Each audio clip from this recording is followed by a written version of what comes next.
Ny ady tany ny fanafoanana ny titra eny anivon'ny fitsarana indray no entin'ny Joseline Tsiava amintsika. Matetika avy amin'ny ady tany ihany no mahatonga ny fanafoanana titra na tany iray noho ny antony maro. Raha tany mpanjakana araka ny fanazavana azo dia tsy azo ivalozana ny titra ny tany azo voalohana amin'io tany io, izany hoe inscription originaire. Amin'ny teny frantsay dia hoe inscription originaire, izany hoe ilay olona anankiray zany nangataka an'ilay tany ilay olona dia rehefa avy eo tany mpanjakana dia avy eo izy nahazo titre. Iny titre mivoaka iny ataontsika hoe titre tsy azo ivalozana, izany hoe définitif et inattaquable.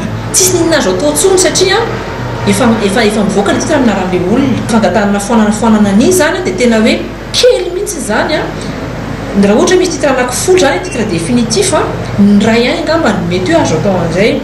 Ny antony dia tsotra, ohatra hoe ny lalàna dia miteny hoe tsy azo ivalozana ny titre anankiray rehefa ohatra ka natao tao anatina paikady ara-dalàna, izany hoe procédure régulière. Fa misy kosa ny titra na tany milazaka avy any an-danitra ny fahazahoana azy, hita taratra fa misy osoka ireo ny antota taratasy nazahoana ilay titra na tany ka voatery ny fitsarana manafoana ny titra ilay tany. Tsy titre ty marina fa titre voalohany ty hoe io mihitsy ny olona voalohany voasoratra amin'ity titre ty, kanefa le fomba nazahoany tena tsy ara-dalàna mihitsy dia manana an'izay le hoe appréciation souveraine zay tsara hoe ary misy lalàna mihitsy namafisany mpitsara ny didy mpitsara avoakany hoe tsy ara-dalàna ny nanaovana le titre noho izany dia anolena na dia inattaquable définitif ara le izy.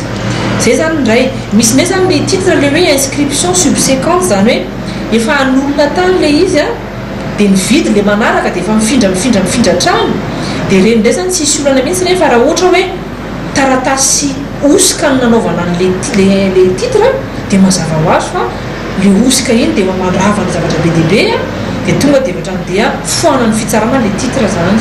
Tokony homelony tsirairay manomboka izao amin'ny fividianana tany na tany mpanjakana io na tany efa misy titre na borne mba hialana amin'ny ady tany tsy ho tonga hatraty amin'ny fitsarana.